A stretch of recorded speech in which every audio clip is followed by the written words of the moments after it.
there's a breakthrough waiting for you when you're aware that you are the breakthrough that you've been waiting for. And a lot can change when you have that awareness. Yeah, Sundance, my man. What's going on? Welcome to the podcast.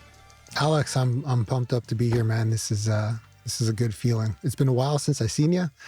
But I really felt a genuine connection with you when we had met at the immersion when I was over in Mayfield, England. And I'm really looking forward to connecting with you again, man.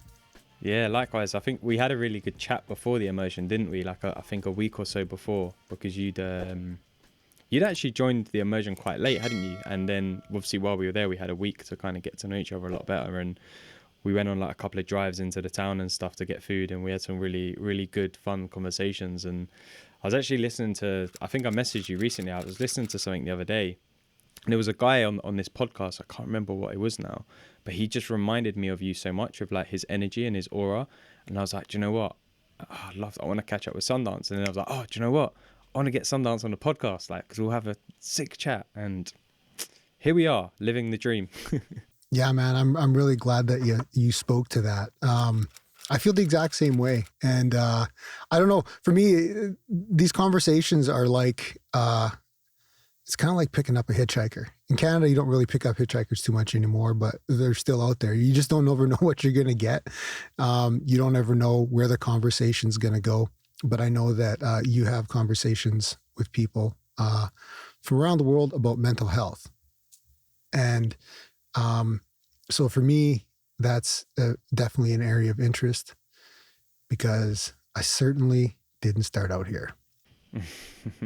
Well, why don't we get into it? Share a little bit of your story and some of the challenges and things that you've really overcome, in your life, and in, more specifically in recent years as well.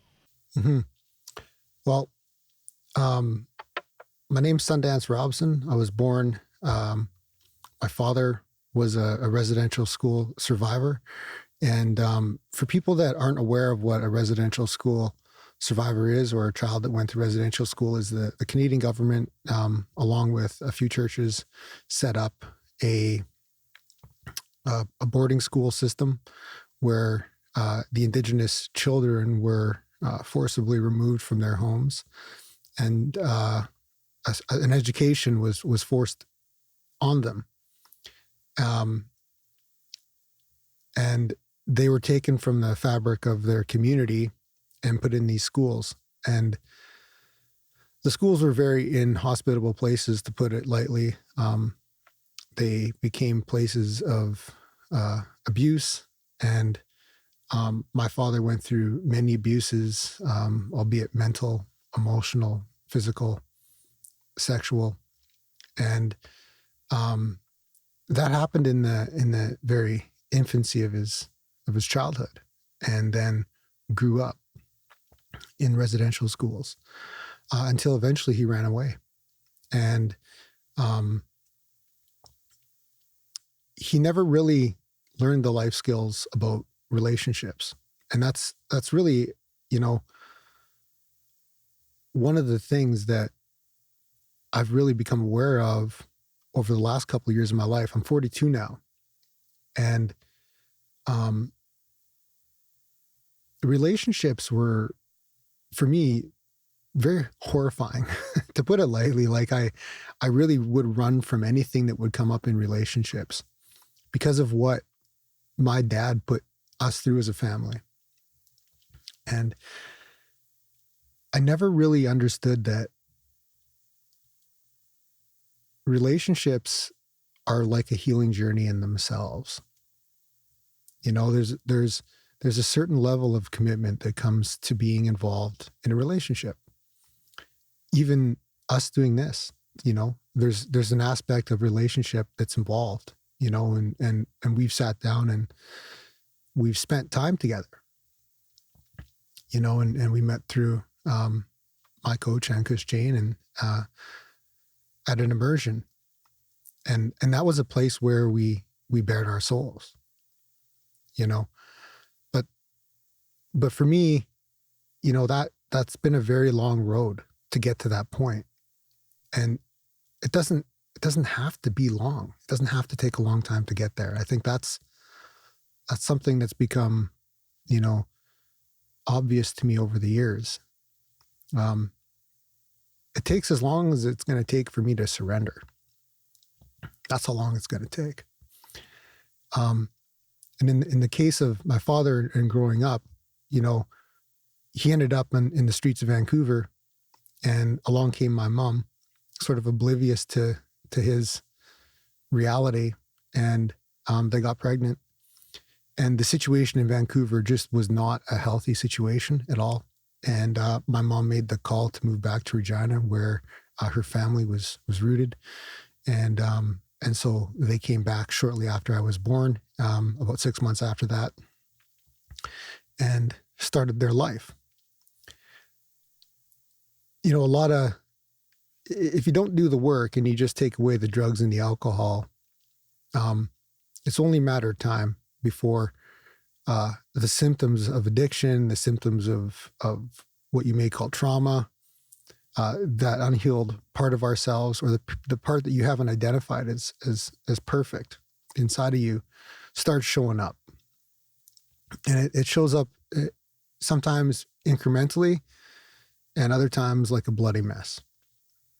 And in the case of my father, you know, for me, it was incrementally, you know, and it's also been the case for me in how I've sort of awoken to understanding of my own divinity, you know.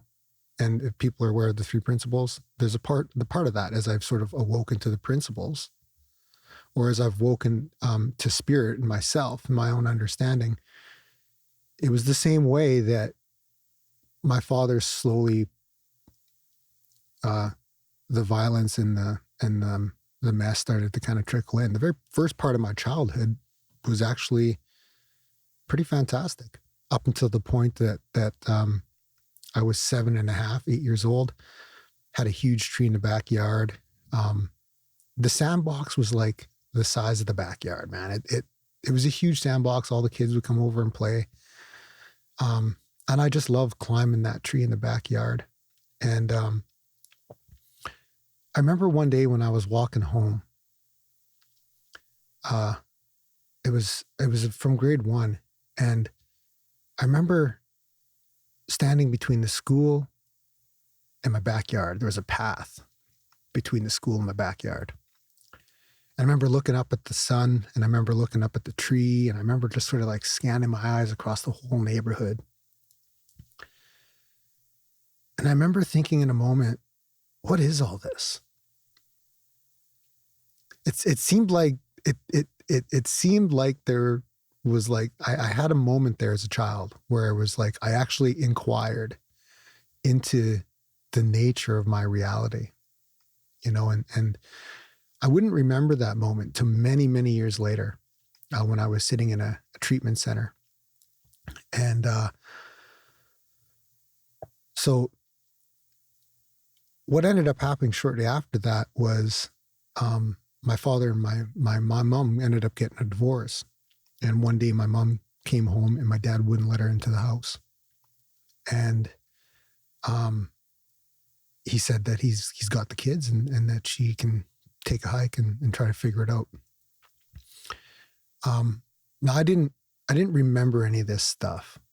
In fact, I had a lot of memory loss as a child, and I didn't remember it at all until I was 26 years old, sitting in a drug treatment center in rehabilitation. And I had just gone through writing a list of all the things that I thought I was powerless over. It was an assignment that they had given me to do. And I was being pretty passive for the whole process of drug treatment up until that moment. And when I started writing down all of the things that I was powerless over, when I came to the end of this list, which was a couple of pages long, I just sort of sat in this blank space, and it was silent. And it was not like a silence that I had ever felt before. Before, silences seemed very terminal and very difficult. This silence was different. And now what I understand that silence to be is like a meditative silence, you know? And then all of a sudden, an image arose out of that silence. And it was a picture of a kid sitting on a mattress. And I was like looking down on this kid. And then I got this really strange feeling. And I realized, wait a second, that kid is me. And then all of a sudden, I started getting all of these images that were flashing in my head. And I realized that it was pornography. And my father was brainwashing me to porn. He was brainwashing me to porn because he was using that as a tactic to try and convince me that this was why my mom wasn't coming to get me, and that this is why my mom wasn't coming home, because this is what she was doing. So I didn't remember that as a kid. But as I sort of recalled that in treatment, then I kind of came back to this blank space and just was like, what the hell? Like, that actually happened, you know? And then all of a sudden I was taken back into it, and I got another image, and I could just remembered pounding on this door. And there were guys pounding on the end of the door, pounding on the other side of the door. My father went running to the other side of the living room. He got off the couch, and I remember him just sort of screaming. And I got up and I ran to the bathroom, and I tried to get out the window in the bathroom, and I couldn't. I was just too little. The bathroom window was way up high, and so I couldn't climb out. And I wanted to climb out because I wanted to run to the neighbor's place. And in that moment, I remember hearing the guys and the glug, glug, glug, glug, glug of this old car. And I remember hearing, "Open the door, Dennis. You know, we don't want you. We only want you. We don't want the kids." And I heard another guy say, "Let's just go. You know, there's kids in the house. And I think gangsters have their own rules too, you know, on the street. And that's just leave the kids alone. You know, we can come back and get them at another time." And so they left. And when I was pulled out of that memory in treatment, that was when I walked out into the courtyard of the treatment center, and I saw this rose, or this like yellow flower. It was just so beautiful. It was so bright. And when the brightness of this flower hit me, I looked up at the sun, and I was instantly taken back to that moment when I was a child walking on that path. And I inquired into, like, what is all this? In that moment, I was taken back to that moment. And I thought, man, my God, this whole time I've been looking down, you know? And that was really, I think, one of the first sort of moments after all of the hardships I felt like I'd been dealt in my life, and all the victim sentiment that I had experienced in my life as a child and as a teenager. That was the moment where I started to see things from a different perspective. It's powerful, isn't it? How, like, well, it's seemingly a nothing moment, right? Spotting a beautiful flower. How something like that can just, he said, change your entire perspective and spark. I don't know if I'd say spark something new in you, but like maybe just spark a different possibility is probably the best way to put it. So what's shifted for you, like from that moment, you know, having gone through all of this, you know, past experience, having, I guess, in some way relived it through, you know, the memories of it in the treatment center, like, and then arriving at that moment, like, what shifted for you then? Like, what was the new perspective? You know, it's really interesting that you asked that, Alex, because really, like, that was the beginning of who I am today in a lot of ways, you know. when all of that came to my awareness and I went into group and I shared that with my group, the next day after I had processed all of it, I didn't really feel like I had been given a gift having that come to my attention, right? Because now that I'm aware of it, that's really all that I am. I'm just aware of it now. So in some ways, I wasn't even sure if I was better off knowing or if I was better off not knowing. But it became pretty clear to me why I had the impulses that I did and why my body responded the way it did to certain things and the way it didn't want to respond to other things. And I was like literally left with trying to understand how to function in my life, you know, and the work that was going to now become falling in and out of addiction, you know, because that's what happened was, you know, I got out of treatment and about 90 days later, I ended up, you know, falling off the horse and falling deep back into drugs. And I wobbled back and forth between being clean and off of drugs. You know, I'm not like I'm talking about cocaine and amphetamines and things like that. You know, I fell in and out of that life for another 6 years, you know, trying to come to terms with who I am. And, you know, and my father ended up passing away when I was 19. So he passed away before I even went into treatment. So on top of all of this, like I didn't have him to talk to about this. And I didn't know of a way that I could forgive him and find forgiveness in myself. And the one thing I saw this all show up in was my relationships. It showed up in my relationships as soon as I had someone in front of me, it was like I was sitting in front of a mirror and all I could do was show them my disdain, you know, and, or my happiness. But for me, it's, you know, up until just the last couple of years, man, it's been pretty dark. You know, it's been a lot more dark than it has been bright. And just in the last couple of years, when I started, you know, discovering ceremony and when I came across the principles, I started to awake to something different. And I started seeing that I really was not my thinking and that there was a deeper set of belief systems in my thinking and that my body was largely responding to that thinking and what I thought about that, you know, and incrementally, just like it all came in incrementally in a negative way, it started to all lift incrementally in a really sort of what I feel is a positive way. And my energy started to shift and my being started to shift and my understanding started to shift.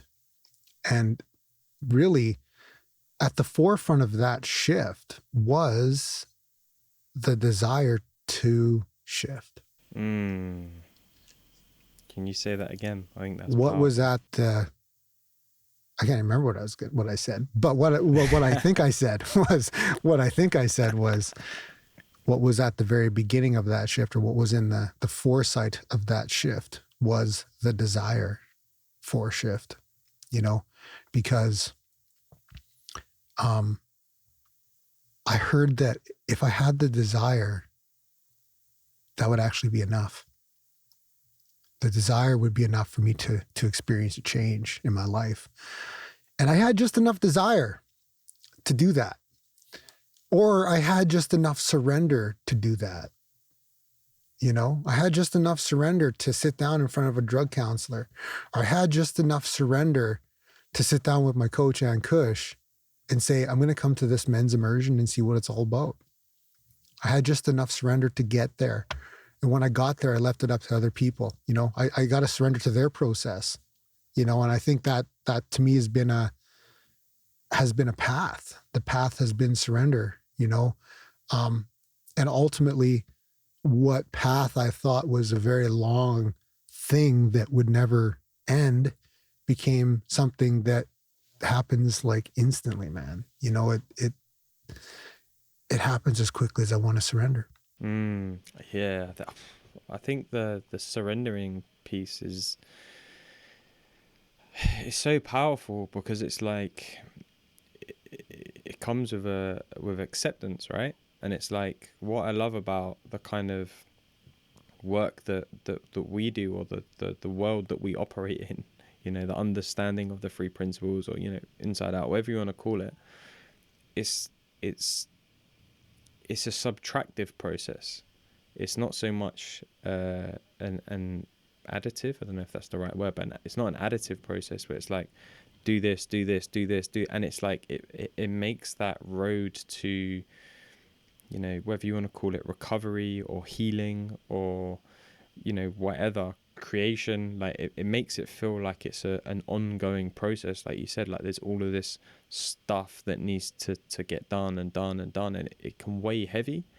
And I think what I love about the work that we're doing and the direction that we're looking in is like, it's not about that. It's about surrendering to the understanding that you're not what you think you are. And I think, it sounds like a very cute thing that people say, and like you see the quotes on Instagram and Facebook or whatever all the time, like you are not your thoughts. But it's like actually understanding the fundamental principles behind what that actually means, which is that we use our gift of thought to perceive our reality, to add meaning to experience, to add meaning to events, to add meaning to feelings, to add meaning to relationships. We use our gift of thought all the time to create the experience that we see in front of us.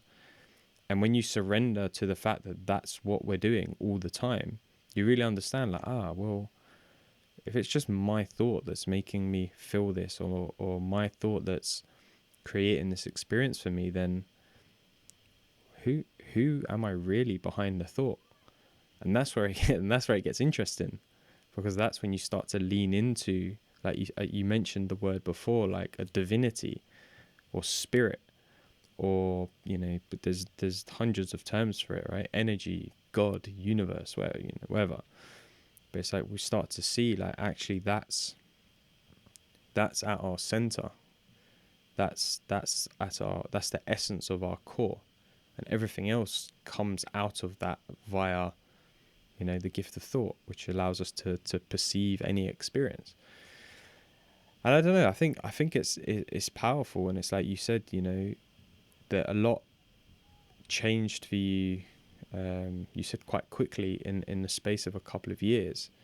So what's been the kind of noticeable difference in your life, like having that surrender, I don't know, settle in, I guess, is probably the best way to put it. One thing that I started doing, like when I noticed the biggest shifts was like, first of all, just like being easy on myself. Like the fact that I'm feeling something, the fact that I'm having an experience. If my partner does something, or if there's someone in my life that does something, or if there's a situation that's occurring in my life and I really start having an experience and start getting drawn into the emotional aspect of it, I'm easy on myself about that. And that's taken almost like, I feel like the most significant sort of insight that I've had around the mind happened in 2017. So it's really been like between now and then that really I started to become easier on myself. Right. And so like when I say I've spent most of my life in the dark about this, it's true, but I'm really grateful for the what's occurred in this period of time, linearly speaking, because there's been a ton of grace in that. The other piece that has been crucial for my development is when I wake up in the morning, I have my own time to myself. And I remember talking to this doctor, and I ran into this doctor one day at a service. And he says, "And how is your walk going?" Meaning, like, how is your journey going? And he was a doctor from Zambia in Africa. And I said, "Well, it's been going okay, you know, and he could see that, you know, I was obviously struggling with some stuff, right? I wasn't too sure of who I was. And he says, you have to contend every single day, you know, every single day you have to contend for who you are.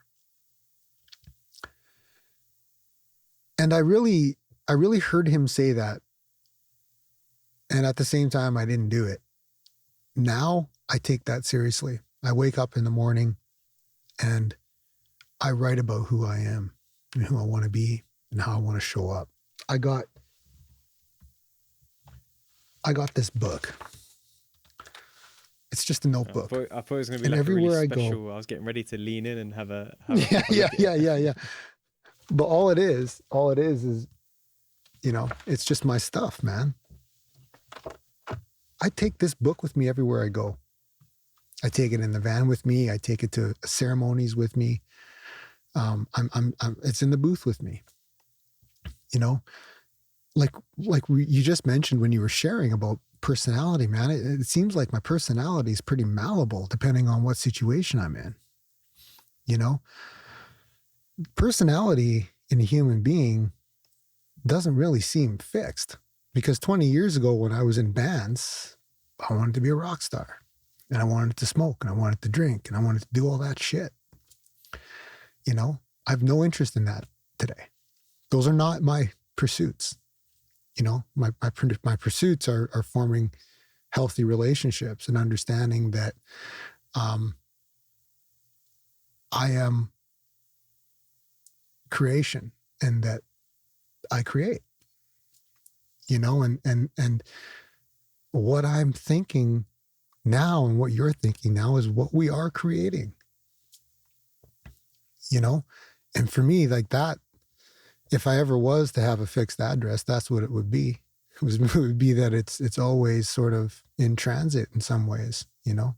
I love that. The personality not being fixed is, it's been a real big game changer for me as well. I remember when like I was on my journey or starting out on my journey of self-discovery, you know, whoever the self is that I was trying to discover, right? And it was like all of a sudden it was like, oh, I don't have to be this kind of person, or I don't have to be like that. I don't have to, you know, have these traits, the traits that I've made up for myself, which I now kind of believe in and have taken on board for myself and now think that they're fixed, but I made them up in the first place. So if I made them up, then I can change them.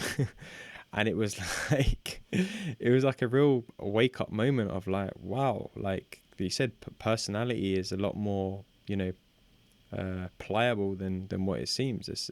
Or malleable is the word you use, right? It's like we see it as being this like rigid like rock that is fixed to us. Because actually, when we start to see it, it's more like Play-Doh, and it can be more stretched and fitted to how we want. We can create who we're being in any moment. And I love the idea of your notepad there. Like I was at the Steve Hardison Ultimate Experience London last weekend, and the whole day was about creation. You know, who do you want to be? Who do you want to choose to be in this world in any given moment? You know, if you're up against something tough, who do you want to be? Do you want to be someone who sits and has a terrible experience of it? Or do you want to be someone who creates an experience that maybe creates a different outcome? Or, you know, if you're in a relationship, who do you want to be to create yourself and that relationship into something that you want? You know, because again, we enter into relationships with people, both personal or romantic or whatever, like work or whatever it may be. Like it's all a choice. We're not we're not fixed to those relationships the rest of our lives. We're not bound to them for the rest of our lives. So we really have a choice in like how we want to create those relationships and how we want to create ourselves in those relationships. And that to me is really powerful, because it can feel at times like that we're stuck or we're fixed with certain aspects of our lives. But it's like when we start to see it's like a lot more malleable, a lot more pliable than what we think. Like things change, man. It's like I went to watch the Doctor Strange movie. No spoilers. I went to watch the Doctor Strange movie last night. Is that the one with Spider-Man in it too? No, it's the new one that came out this weekend. Yeah. And the reason I'm bringing it up is because like Doctor Strange's whole thing is like he can play with reality. He can like open portals. He can like change. He can go like open new dimensions, and he can like shape those dimensions however he wants them to be shaped, so that the reality that he's seeing is very different to the one that's being perceived by everyone else. And I think that's amazing, because like that's the power of creation that we have with our mind. If you think about it, we can create and experience reality however we want. We have the freedom of choice and the free will to do so. And and even when it doesn't feel like we do, we still do. It's just a lot of people don't realize that's the choice we have. And I think that's powerful. Like, I was watching the film and I was taking so much from it. Like, wow, like imagine like this, okay, it's a movie and it's fictional and whatever, but like if we actually take this as a learning for ourselves, and the way that we can use our gift of thought and our brain to create the reality, create the relationships that we want, create the experience we have of work, create the experience that we have of our day-to-day life, literally create ourselves and our personality every morning, like sounds like what you do with your notepad. That's so powerful, man. So powerful. I saw that when I first, came out of treatment and I started going to meetings in 12-step groups. I would introduce myself as an addict. Okay. So I would also introduce myself as an alcoholic, and that was like that's a really powerful declaration to say that that's what you are. And when I would announce myself as that at a meeting, I didn't realize when I was doing that I was also looking around the room to everything that people were experiencing and getting caught up in their thoughts, and also making that my declaration too. It happened in two ways. It happened one way where there were traits and habits that people were showing up over and over and over again, saying, I keep doing it over and over again. That's also a declaration. And I didn't see, I got caught in that for a long time, still thinking that I am what that is. I am addiction. I am always failing. This is impossible. How am I supposed to stay clean for a year? It just starts with today. Today is more than enough responsibility. I don't need to look at the whole year now.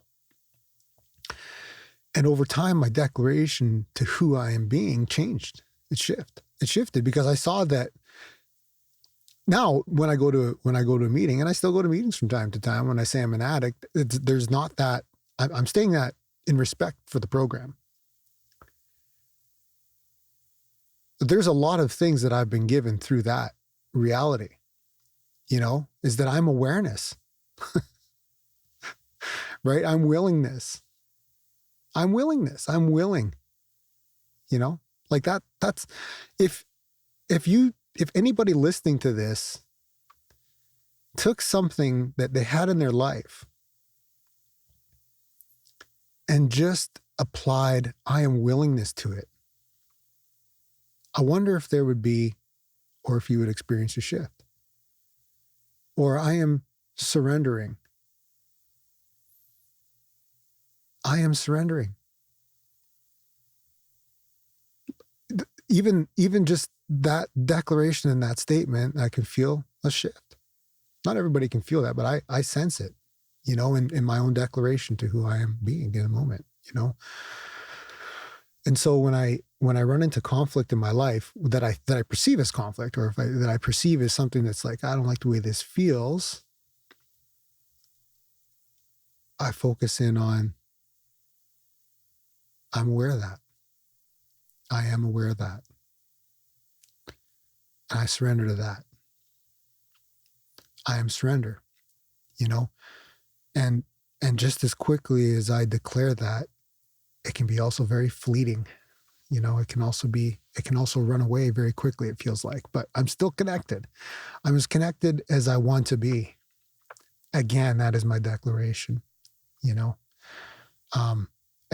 really, I feel that when we're talking about this, and when we're talking about mental health, you know, um, I love doing this because I love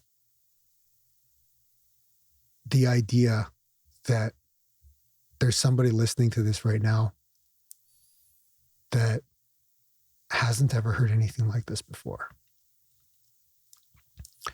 And that there are people also that are listening to this that want to hear more of this. I come from both camps. And you're going to have a breakthrough. There's a breakthrough waiting for you, you know, when you're aware that you are the breakthrough that you've been waiting for. And a lot can change when you have that awareness, you know, and it's a beautiful thing because there was time, you know, I was 11 and a half years old sitting in front of a child psychologist, suicidal. And in the Indigenous community in Canada, on some of the reserves, there's a crisis of suicide with children, you know, and the parents that were raised in the residential schools that I was talking about earlier on were not raised with parents. They were raised through nuns and priests of that era and of officials of that era. And they weren't shown through community how to raise their children.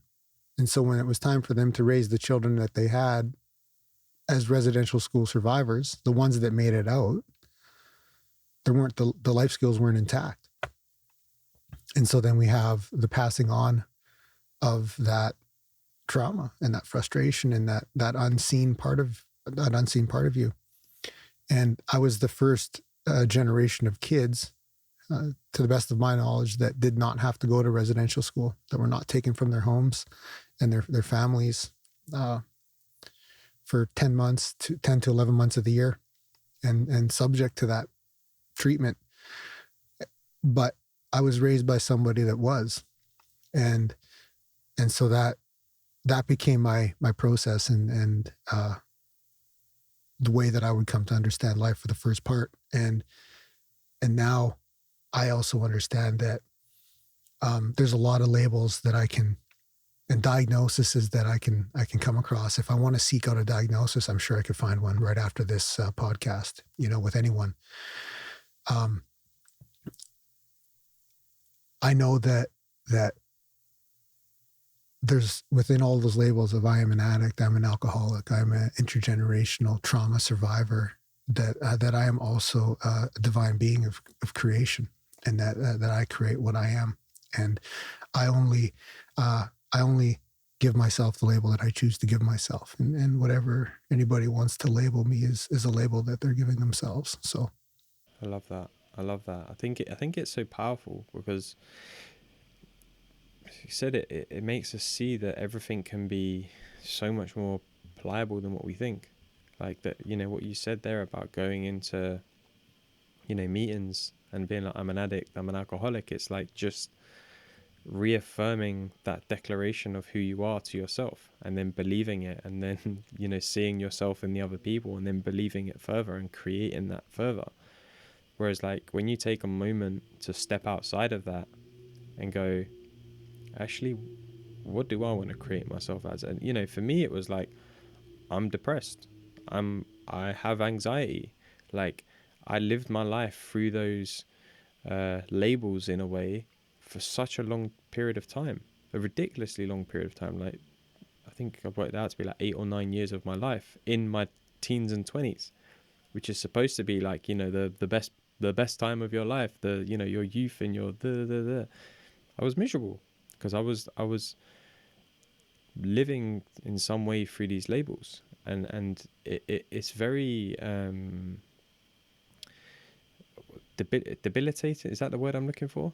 I don't know if that's the right word. Very debilitating. Yeah. Yeah, it shuts you down. You down. Because it limits you, right? It creates limitation as to how you experience things. And I have a bit of a, issue with the way that labels are thrown around so easily these days,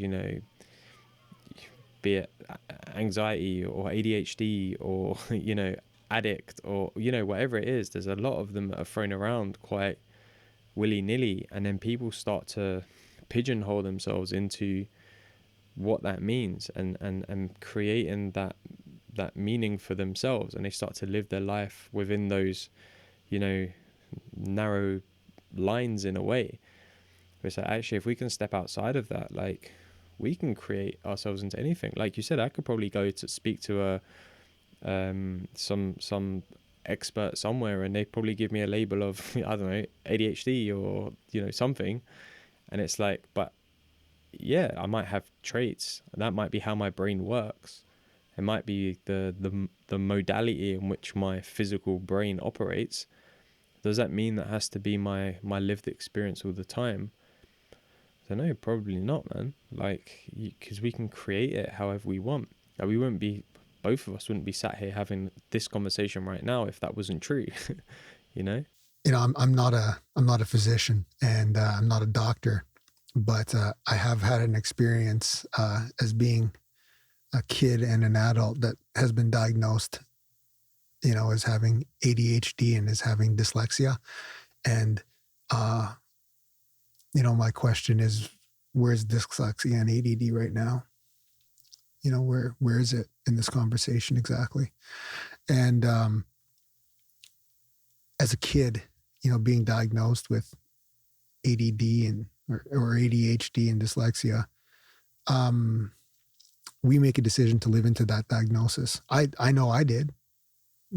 I need tutor. I don't know what else to tell you. I need to be tutored. I can't do it. I got to get a tutor. That's how I'll do it. But there's nothing wrong with getting a tutor. There's nothing wrong with understanding that you learn differently.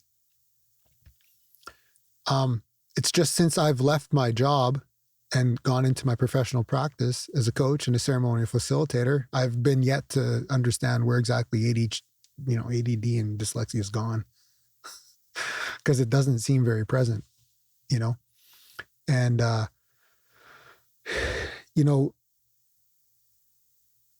there's a very interesting thing, with labels, kind of growing up in I think a pseudo-Christian, sort of the Western ideology. I still identify with my creator and my higher power, as Christ. It's just not the way that it's been told to me in certain circumstances.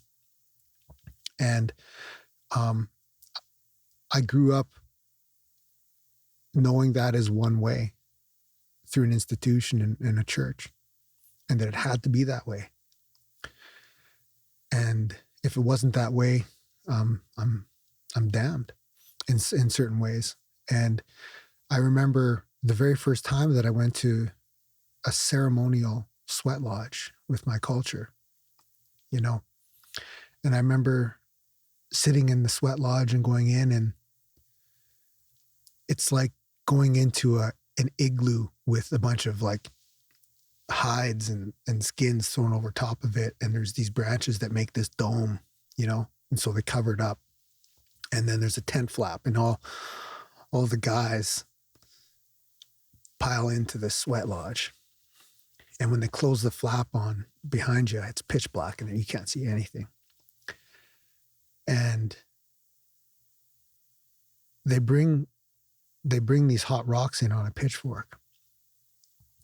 And when the elder starts pouring water on the rocks, they start steaming up, and it fills the sweat full of this intense steam. And then everybody starts singing traditional songs, eh? And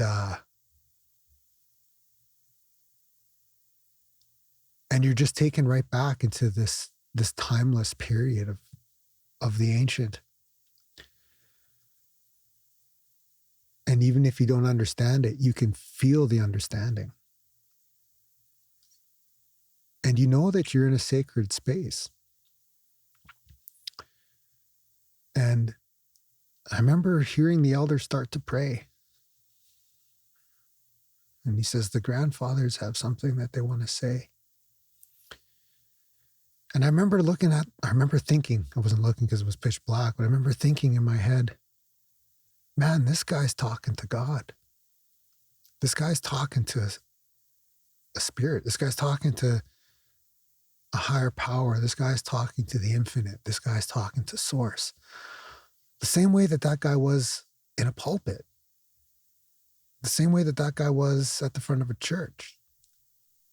I felt the message that the guy was speaking. I felt that message in my heart in an institution. And I also felt this message sitting out here in the middle of the prairies in a sweat lodge. I felt that same word come in to my heart and in my soul. And I really realized that in that moment where it was like, there's going to be a lot of people in my life that are going to try to tell me what the truth is. I'm going to have to discern that on my own. Because ultimately, I'm responsible for that. And if I'm in conscious contact with my Creator, and I believe that, that's between me and my Creator. That's not between me and you.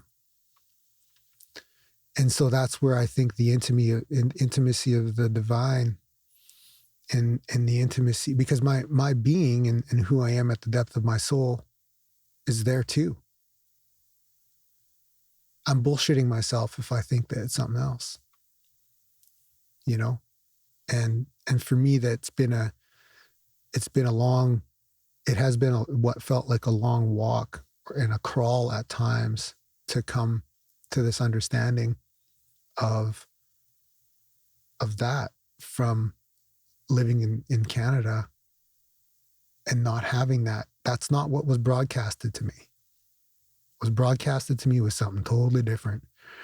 And it was a walk of discovery and a walk of failure and a walk of success. And now I see that it's just success. You know, it's a progressive realization to a worthy ideal, you know, and as we progress through this life, I'm sure to stay close to what is intimately divine in myself and have more conversations like the one I'm having with you right now. That this conversation that I'm having with you right now carries off into the conversation that I have with my producer, Dave, who's in the studio, that it carries on to my partner that I'm going to see a little bit later, that it carries on to another meeting that we have this afternoon, that this part of me shows up everywhere, man. This part of me does not need to be ashamed. This part of me is blessed, you know? And so that's the mental wellness that I take care. Or I could go through my whole life and say, well, this part of me is abused and this part of me is messed up and this part of me is never going to heal. And it's just like that. You don't know what I've been through. How are you going to tell me how to feel? You going to tell me how to fix my life? And that's how I live most of my life, right? I would live most of my life like that. But I wanted a reason to leave. I wanted a reason to leave. I wanted an excuse. I wanted to hold on to the victim that still was in me. So I had an excuse. I had a door. I had a way out. I had a way out of committing to you. I had a way out to say, you know what, this is making me feel uncomfortable. I'm done.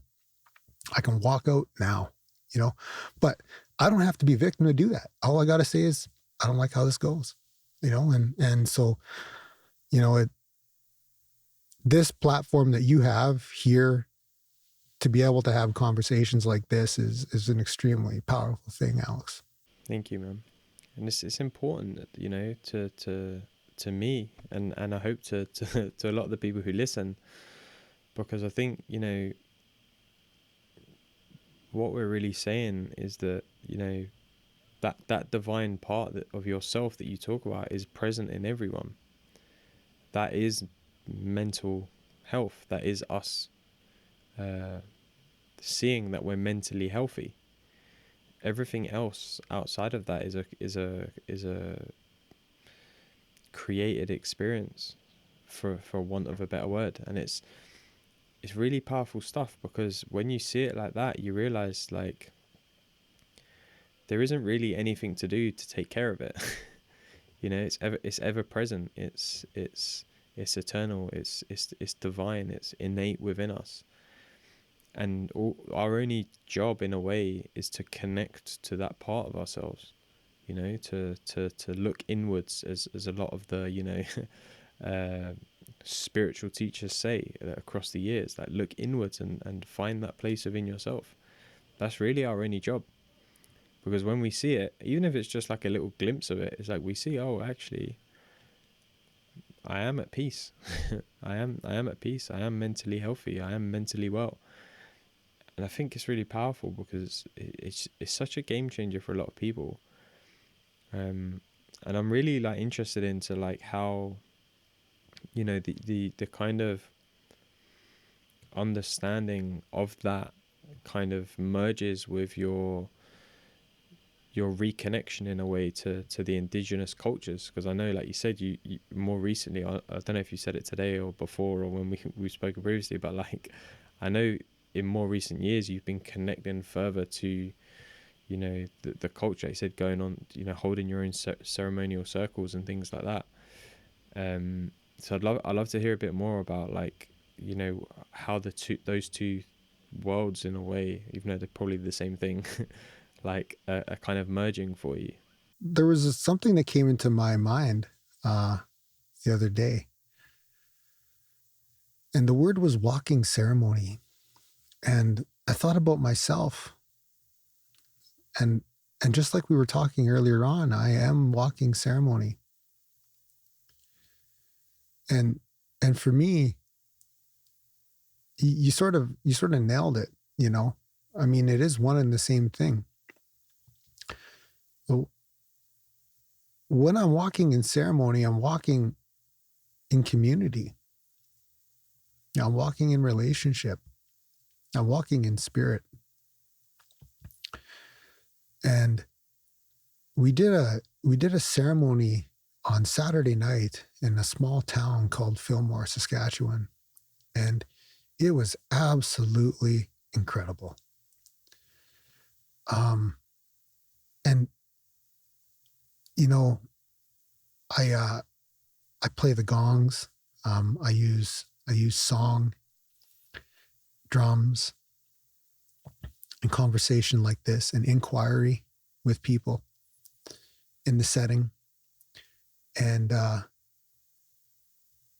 one of the things that I saw was like there was a family there that had 3 generations. So there was the father and the mother that were in their late 70s. There were the daughters of those parents, and then there were the kids of the parents. You know, so there's 3 generations of people being exposed to the ceremony that I was facilitating with my partner and another friend. And here we have community. And we took all of the proceeds from that ceremony and we reinvested back into the community.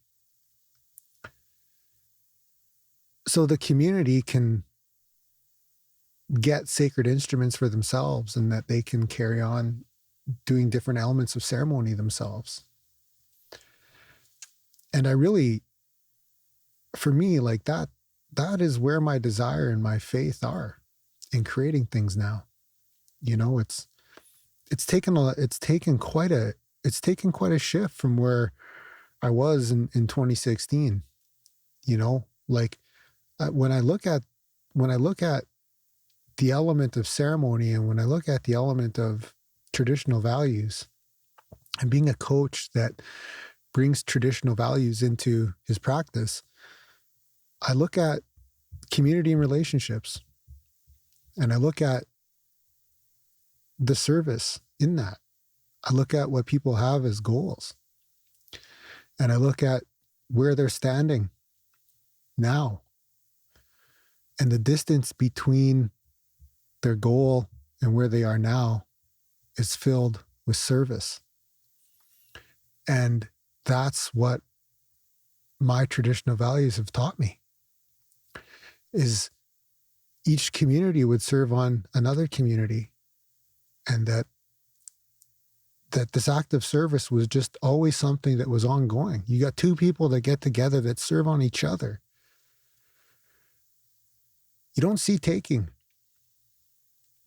And in that whole process, I've come to see and be able to discern when someone wants to serve alongside me, or if someone wants me to do something that I don't want to do. And I've come to see in my life, also through my traditional teachings, that I'm not going to do something that I don't want to do, even if it gets me what I want. You know, and that those awarenesses, you know, for me are grounded in my nature.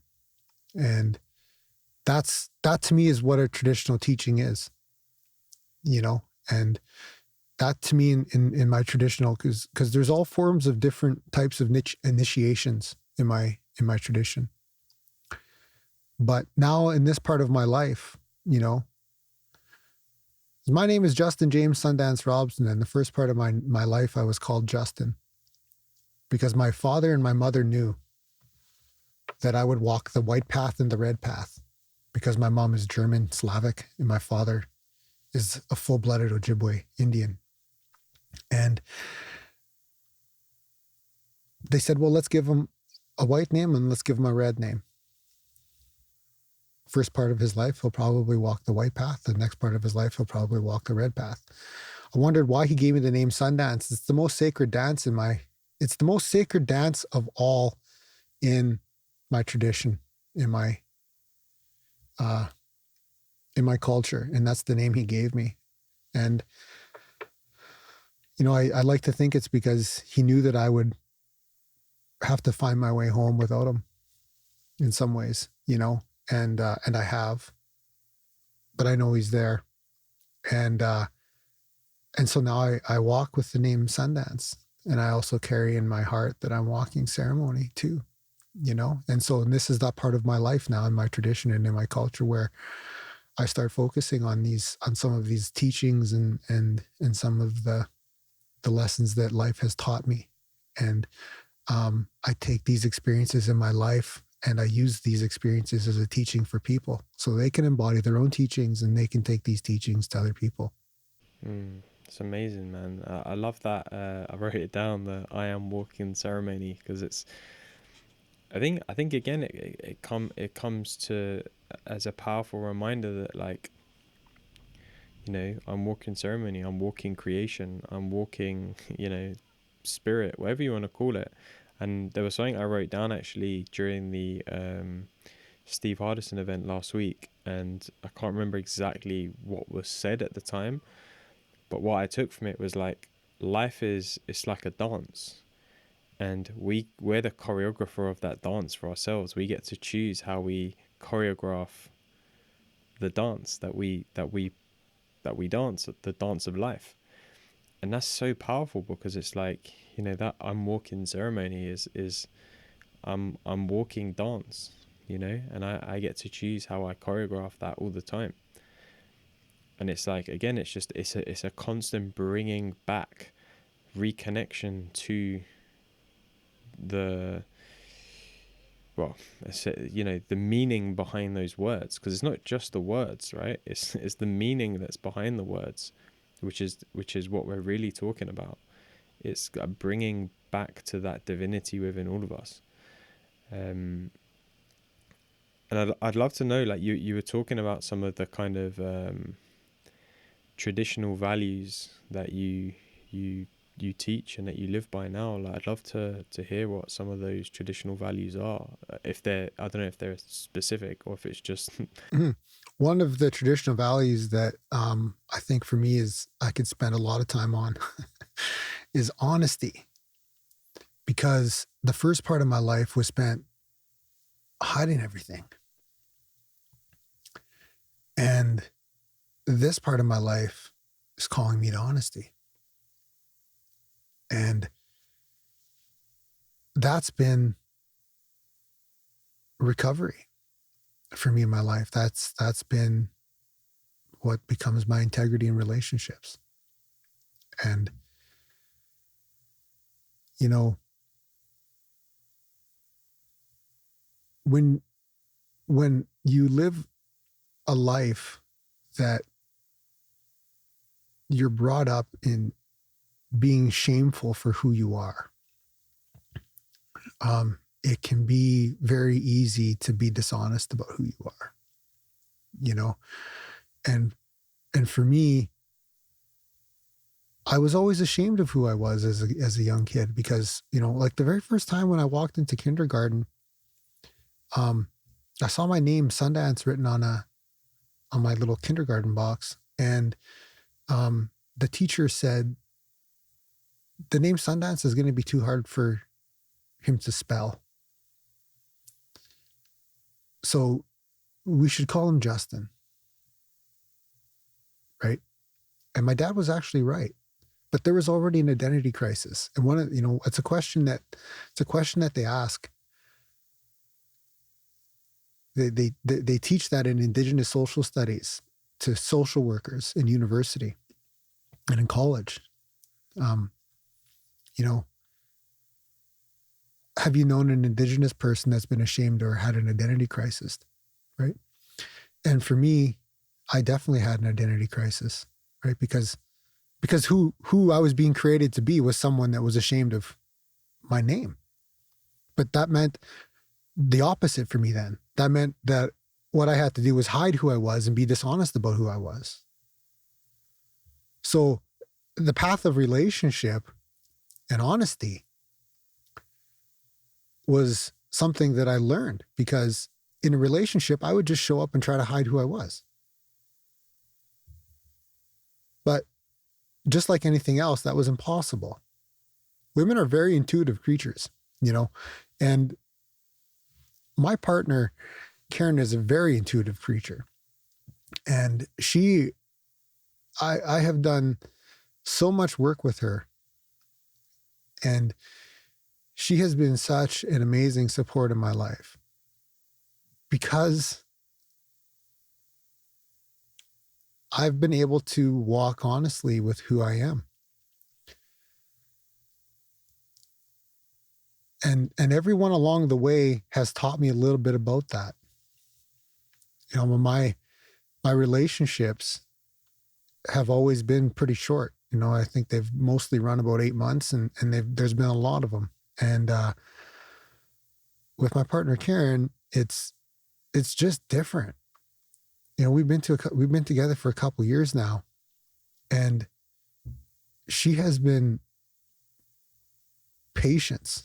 She has been patience with me around honesty, and that has trickled into every facet of my life, and being able to show up honest in conversations with people. And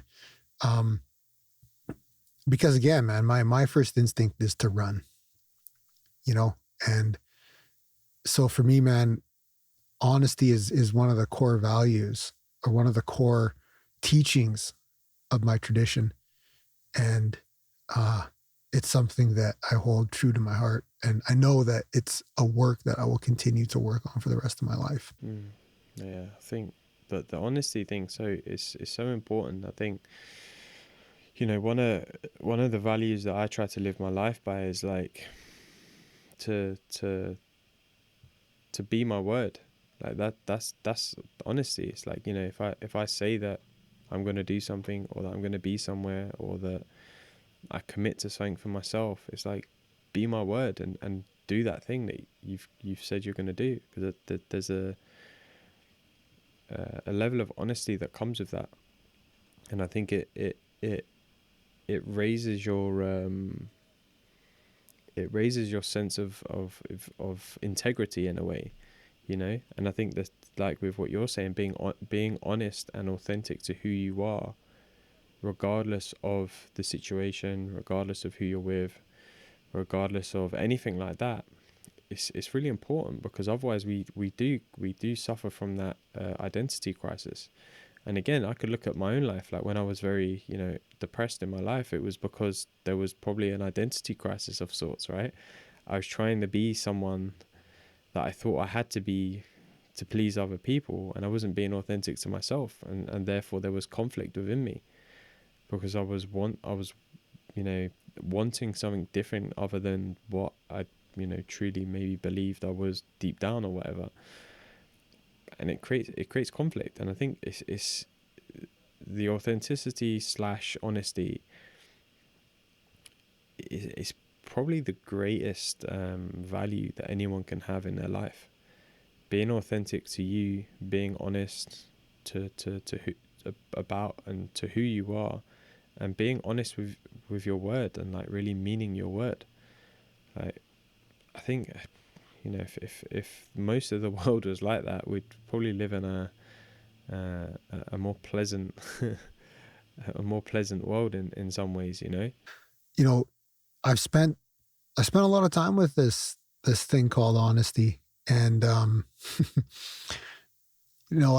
even looked at it from the perspective of sharing honestly from my heart when I'm not feeling that good, and it has taken a toll on my relationship because I ended up saying a bunch of shit that wasn't true, just because I was firing off in my emotions. And so that's that other part of that honesty where it's like, okay, like if I don't like what I'm feeling right now, and I'm in total disagreement with what this person is saying, and it's frustrating me. First of all, I know I'm creating that, but it might not seem like that in real time.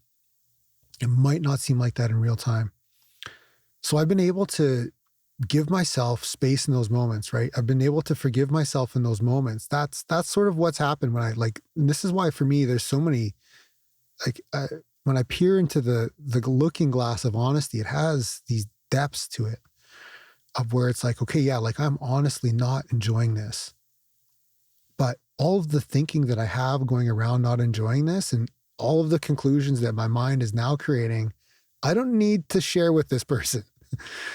I don't have to say, I don't need to do this. I don't need to bring down the tower right now. I can be honest and say, I'm having a hard time with what I'm experiencing. I need a couple of minutes. I might need to talk to you tomorrow.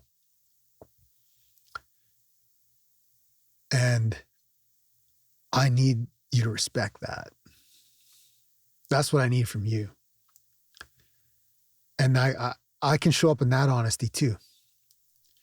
And then when I come back, I can be honest from a whole nother dimension.